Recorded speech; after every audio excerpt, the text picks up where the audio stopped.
నమస్తే, నా పేరు doctor N Subrahmanyam, Ayurveda specialist, Amrutham ayurvedic hospital, Hyderabad. Allergic rhinitis అంటే అస్తమాను, దగ్గు, జలుబు, తుమ్ము, ముక్కు కారుతుండడం, ముక్కుతో ఇబ్బంది, ముక్కు దిబ్బడ, చాలా రోజుల పాటు తగ్గకుండా ఉండే జలుబు. దీన్ని అలర్జీ అయిందని, తర్వాత దానివల్ల లోపల మీకు ఏమైనా వాపులు లాంటివి వచ్చేస్తే అయితే అలర్జిక్ రైనైటిస్ అని అంటుంటారు. సాధారణంగా ఇది 100లో 20 నుంచి 30 మంది బాధపడుతుంటారు. ఇది వాతావరణానికి సంబంధం లేకుండా అన్ని కాలాల్లోనూ అన్ని ప్రదేశాల్లోనూ ఈ సమస్య ఉంటుంది. కారణం ఏంటంటే మన ముక్కుని ఎలా శుభ్రం చేసుకోవాలో తెలియకపోవడం వల్ల ముక్కులో మలినాలు పేరుకుపోయి అవన్నీ కూడా బ్యాక్టీరియా, వైరస్, ఫంగస్, పారాసైట్స్, మైక్రోబ్స్తో మిళితమయ్యి అక్కడ లోపల యొక్క మృదు కణజాలాన్నంతా దెబ్బతీసేటట్టు చేయడం వల్ల అవి వాపులు వచ్చేయడం కానీ, ఈ లోపల సైనస్ భాగాల్లో గడ్డలు లాంటివి డెవలప్ అయిపోవడం కానీ ఉన్నట్లయితే దీన్ని అలర్జిక్ రైనైటిస్గా తీసుకుంటారు. మరి ముక్కుని ఎలా శుభ్రం చేసుకోవాలి? రోజు మీరు స్నానం చేసేటప్పుడు ముక్కులోకి నీళ్లు చల్లి మొత్తం లోపల ఉన్నదంతా బాగా వేలితో, ఫింగర్తో పెట్టి బాగా చేయాలి.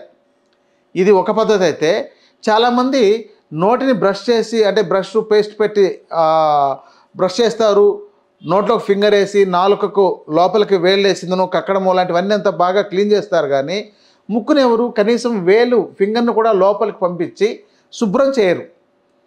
ఇలా చేయకపోవడం వల్ల ఈ ముక్కుకు కావాల్సిన ఎక్సర్సైజ్ సరిగా లేకపోతే ఈ ముక్కులో సెప్టమ్ అనేది ఒకవైపు వంకర కూడా తయారైపోయే అవకాశాలు ఉంటాయి. ఒక్కొక్కసారి చిన్నపిల్లలప్పుడు ఆడుకునేటప్పుడు ముందుకు పడ్డారనుకోండి, తప్పనిసరిగా ఇది ప్రతి పిల్లల్లోనూ జరుగుతుంది. 100 మందిలో 80-90 మంది ముక్కుకు దెబ్బ తగలకుండా ఎవరు పెరగరు. అయితే దానివల్ల ఈ సెప్టమ్ అనేది కొంతమందికి డ్యామేజ్ అయ్యి అది బెండ్ అయిపోవడం, వంకరగా రావడం అనే సమస్య వస్తుంది. దీన్ని జనరల్గా ఈ సమస్య ఉన్నప్పుడు మీరు డాక్టర్ దగ్గరికి వెళ్తే దీనికి సిటీ స్కాన్ లాంటి కానీ, సిటీ పిఎన్ఎస్ కానీ చేసి మీకు ఈ నాజల్ సెప్టమ్ డీవియేషన్ ఉంది అని, డీవియేషన్ ఆఫ్ నాజల్ సెప్టమ్ అనేసి డిఎన్ఎస్ అని అంటారనమాట.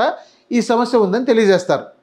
మరి ఈ సమస్య ఉన్న తర్వాత ఒక్కోసారి వీళ్లకు సర్జరీ కూడా అవసరం అవుతుందని చెప్పని అంటారు. కొంతమందికి అవసరం కూడా ఉంటుంది. కొంతమందికి చాలా ఎక్కువగా బెండ్ అయిపోవడం వల్ల అక్కడ లోపల ఈ యొక్క ఫ్లమ్, అంటే ఈ శ్లేష్మ పదార్థం సక్రమంగా బయటికి రాలేక లోపలే ఇరుక్కొని ఉండిపోతుంటుంది. ఎందుకంటే దాని వెనక భాగం అంతాను అక్కడే ఉండిపోవడం వల్ల దాంతో ఫంగస్ ఫామ్ అవడం కానీ, బ్యాక్టీరియా ఫామ్ అవడం కానీ ఇలాంటివి ఏదైనా జరిగి ఆ యొక్క ముక్కు సంబంధించిన సమస్యలు ఎప్పుడూ నిరంతరం వేధిస్తూ ఉంటాయి. మరి ఈ సమస్యతో బాధపడే వాళ్ళు చాలామంది ఉన్నా కూడా దీనికి తాత్కాలిక ఉపశమనంగా ఆధునిక వైద్యంలో కొన్ని రకాల టాబ్లెట్స్, ఒక 2-3 రకాలు ఉన్నాయి. మాంటెల్ కాస్ట్ అని, లివోసిటిస్ అని ఇలాంటివి వాడుతుంటారు. కొంతమంది స్ప్రేస్ వాడుతుంటారు.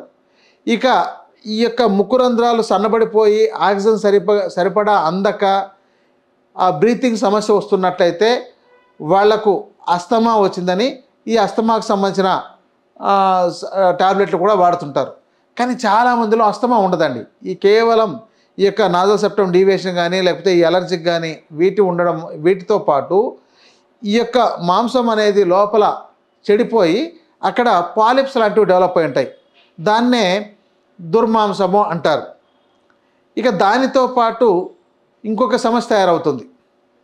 అదేంటంటే ఆయుర్వేద భాషలో దీన్ని అర్షస్సు అంటారు. అంటే ఒక ఫైల్స్ లాంటివి, అవి ఇంకా మగ్గిపోయి నల్లగా కానీ, లేకపోతే రంగు మారిపోవడం, దాని మీద బ్యాక్టీరియా ఫామ్ అవడం, వైరస్ లాంటివి ఫామ్ అయిపోయి, ఫంగస్ ఫామ్ అయిపోయి బాగా ఇబ్బందికరంగా తయారవడం. ఒక్కోసారి బ్రీతింగ్కి ఇబ్బంది, లేకపోతే నిరంతరం కారుతూ ఉండడం, లేదంటే రాత్రుల్లో ముక్కు పట్టేస్తుండడం, ఏదైనా చల్లగాల్లోకి వెళ్ళినా, చల్లటి వాతావరణంలోకి వెళ్ళినా, లేదా చల్లటి నీళ్ళు తీసుకున్నా, లేకపోతే చల్లగా ఉండే పదార్థాలు ఏవైనా ఐస్ క్రీమ్ కానీ, ఐస్లని ఇలాంటివి ఏమైనా తీసుకున్నా, కూల్ డ్రింక్స్ తీసుకున్నా కూడా ఈ సమస్య ఎక్కువ అవడం సాధారణంగా జరుగుతుంటుంది. మరి దీనికి పరిష్కారాలు ఏంటి? పరిష్కారాల్లో ప్రధానమైనది మీ ముక్కుని శుభ్రం చేసుకోవడం.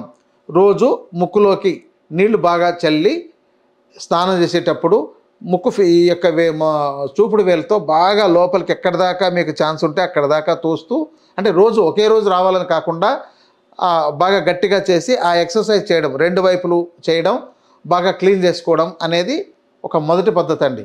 రెండవది మీకు జలనేతి సూత్రనేతి చేయగలిగే అలవాటు ఉంటే, లేదంటే జలనేతి యంత్రం దొరుకుతుంది. అంటే ముక్కులోకి ఇట్లా నీళ్ళు ఇటు పంపించి ఇటు తీయడం, ఇటు పంపించి ఇలా తీయడం.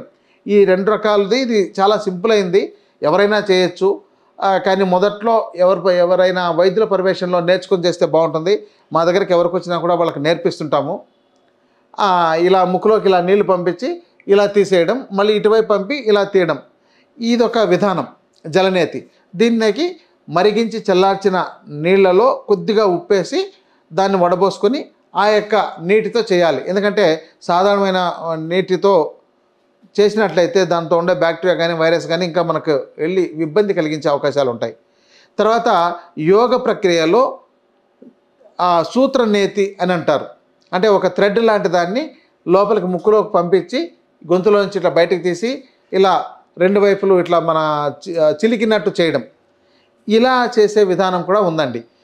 కానీ ఇది ఎవరైనా యోగా నిపుణుల వద్ద కానీ, లేకపోతే ఎవరైనా వైద్యుల పర్యవేక్షణలో కానీ దీన్ని నేర్చుకొని తర్వాత వాళ్ళు స్వయంగా చేసుకోవచ్చు.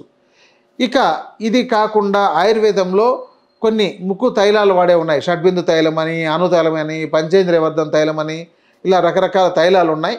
అయితే ఇది కొంతమందికి ఇంకా కఫం ఎక్కువగా ఫామ్ అయి ఉన్నప్పుడు ఒక్కొక్కసారి పట్టేసినట్టు ఉంటుంది. చల్లటి వాతావరణంలో బాగా వర్షం పడుతుండేటప్పుడు, కూల్గా ఉన్నప్పుడు, బాగా జలుబుగా ఉన్నప్పుడు ఈ తైలాలు వాడకూడదు. ఈ జలుబు లేకుండా ఉన్నప్పుడు మాత్రమే ఈ ముక్కులోకి ఇటు ఒక 5-6 చుక్కలు, ఇటువైపు ఒక 5-6 చుక్కలు వేసి ఇలా పీల్చాలి అని చేసినట్లయితే ఆ లోపల పేరుకుపోయిన కఫం అంతా గొంతులో వచ్చేస్తుంది. వాటిని శుభ్రం చేసుకోవాలి. ఇదొక విధానం. ఇక టాబ్లెట్స్ లాంటివి కూడా ఉంటాయి. మనకి ఇంట్లో మన సొంటి, పిప్పళ్ళు, మిరియాలు అంటే త్రికటు చూర్ణం అంటారు. దీనిని మీరు వాడుకోవడం. అడ్డసరం చూర్ణము, వీటిని వైద్యుల పర్యవేక్షణలో తెలుసుకుని వాడుకోవాలండి. ఏదో చూర్ణాలు చెప్పారని మీరు తీసుకొచ్చి వాడొద్దు. ఎందుకంటే ఆ చూర్ణాలు బాగా తయారు చేసి ఉన్నారా లేదా, వాటిలో బ్యాక్టీరియా, వైరస్, ఫంగస్ లాంటివి ఏమైనా ఉందా లేదా అనేది అది ప్రాపర్గా చెక్ చేసి ఉండాలి. తర్వాత దాన్ని మీరు చేసుకునేటప్పుడు వేడి నీళ్ళతో కొంత ప్రాసెస్ చేసుకోవడము, ఇలాంటివన్నీ ఉంటాయి. వాటిని ఎలా చేసుకోవాలో ఇవన్నీ వీడియోల్లో చెప్పేది కాదు కాబట్టి మీరు వైద్యుల పర్యవేక్షణలో ఇలాంటివి తీసుకోవడం ఉత్తమమైంది.